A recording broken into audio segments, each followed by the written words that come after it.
Monsoon सत्र में आप सबका स्वागत है। सावन का पवित्र मास चल रहा है और इस बार तो डबल सावन है और इसलिए सावन की अवधि भी ज़रा ज़्यादा है और सावन मास पवित्र संकल्प के लिए, पवित्र कार्यों के लिए बहुत ही उत्तम माना जाता है। और आज जब लोकतंत्र के मंदिर में इस सावन के पवित्र मास में मिल रहे हैं तो ये लोकतंत्र का मंदिर ऐसे अनेक पवित्र कार्य करने के लिए इससे बड़ा उत्तम अवसर नहीं हो सकता है। मुझे विश्वास है कि सभी माननीय सांसद मिलकर के इस सत्र का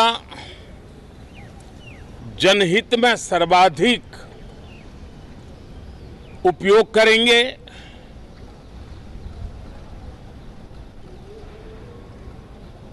संसद की जो जिम्मेवारी है और संसद में हर सांसद की जो जिम्मेवारी है, ऐसे अनेक कानूनों का बनाना, उसकी विस्तार से चर्चा करना बहुत ही आवश्यक है। और चर्चा जितनी ज्यादा होती है, चर्चा जितनी ज्यादा पैनी होती है, उतना जनहित में दूरगामी परिणाम देने वाले अच्छे निर्णय होते हैं। सदन में जो माननीय सांसद आते हैं वो धरती से जुड़े हुए होते हैं, जनता के दुख दर्द को समझने वाले होते हैं और इसलिए जब चर्चा होती है तो उनकी तरफ से जो विचार आते हैं वो जड़ों से जुड़े हुए विचार आते हैं और इसलिए चर्चा तो समृद्ध होती है, निर्णय भी सशक्त होते हैं, परिणामकारी होते हैं। और इसलिए मैं सभी राजनीतिक दलों को, सभी माननीय सांसदों को इस सत्र का भरपूर उपयोग करके जनहित के कामों को हम आगे बढ़ाएं। यह सत्र अनेक रूप से महत्व का भी है क्योंकि इस सत्र में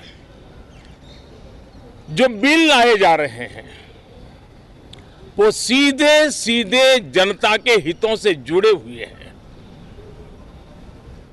हमारी युवा पीढ़ी जो पूरी तरह डिजिटल वर्ल्ड के साथ एक प्रकार से नेतृत्व कर रही है, उस समय डेटा प्रोटेक्शन बिल देश के हर नागरिक को एक नया विश्वास देने वाला बिल है और विश्व में भारत की प्रतिष्ठा बढ़ाने वाला बिल है। उसी प्रकार से नेशनल रिसर्च फाउंडेशन, ये बिल एनआरएफ नई शिक्षा नीति के संदर्भ में एक बहुत बड़ा अहम कदम है और इसका उपयोग अनुसंधान को बल देना, इनोवेशन को बल देना, रिसर्च को बल देना और हमारी युवा पीढ़ी जो विश्व के अंदर नए उपक्रमों के द्वारा विश्व का नेतृत्व करने का सामर्थ्य रखती है, उनके लिए बड़ा अवसर देकर के आ रही है। जनविश्वास बिल सामान्य मानवीय के प्रति भरोसा करना, अनेक कानूनों को डिक्रिमिनलाइज करना, इस मुहिम को आगे बढ़ाने वाला ये बिल, उसी प्रकार से जो पुराने कानून है उनको खत्म करने के लिए भी एक बिल में प्रावधान किया जा रहा है। हमारे यहां सदियों से एक परंपरा रही है कि जब विवाद हो तो संवाद से सुलझाया जाए। मीडिएशन की परंपरा हमारे देश की बहुत सदियों पुरानी है। उसको अब कानूनी आधार देते हुए मीडिएशन बिल लाने की दिशा में इस सत्र का बहुत बड़ा उपयोग है, जो अनेक विवादों से सामान्य मानवीय से लेकर के असामान्य संजोगों को भी मिल बैठ करके सुलझाने का एक मजबूत नींव बनाएगा। इसी प्रकार से डेंटल मिशन को लेकर के एक बिल जो हमारे डेंटल कॉलेजेस के लेकर मेडिकल के छात्रों के लिए एक नई व्यवस्था को आकार देगा। ऐसे अनेक महत्वपूर्ण बिल इस बार इस सत्र में संसद में आ रहे हैं। तब ये जनहित के हैं, ये युवा हित के हैं, ये भारत के उज्जवल भविष्य के लिए हैं। मुझे विश्वास है कि सदन में गंभीरतापूर्वक इन बिलों पर चर्चा करके हम बहुत तेजी से राष्ट्रहित के महत्वपूर्ण कदमों को आगे बढ़ाएंगे। साथियों, आज जब मैं आपके बीच आया हूं, इस लोकतंत्र के मंदिर के पास खड़ा हूं, तब मेरा हृदय पीड़ा से भरा हुआ है, क्रोध से भरा हुआ है। मणिपुर की जो घटना सामने आई है, किसी भी सभ्य समाज के लिए यह शर्मसार करने वाली घटना है।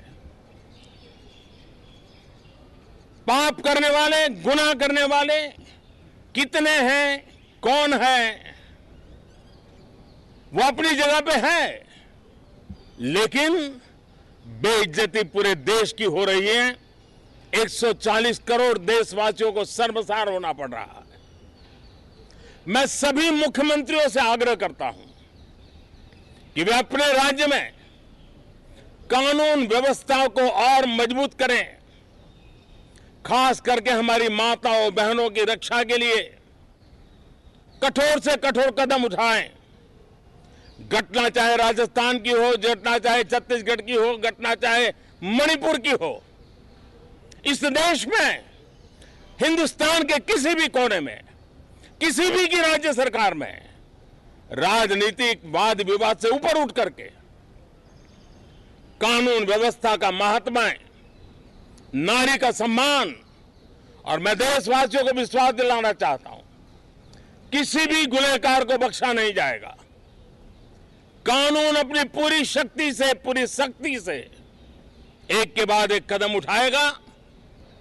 मणिपुर की इन बेटियों के साथ जो हुआ है, इसको कभी माफ नहीं किया जा सकता है। बहुत बहुत धन्यवाद दोस्तों।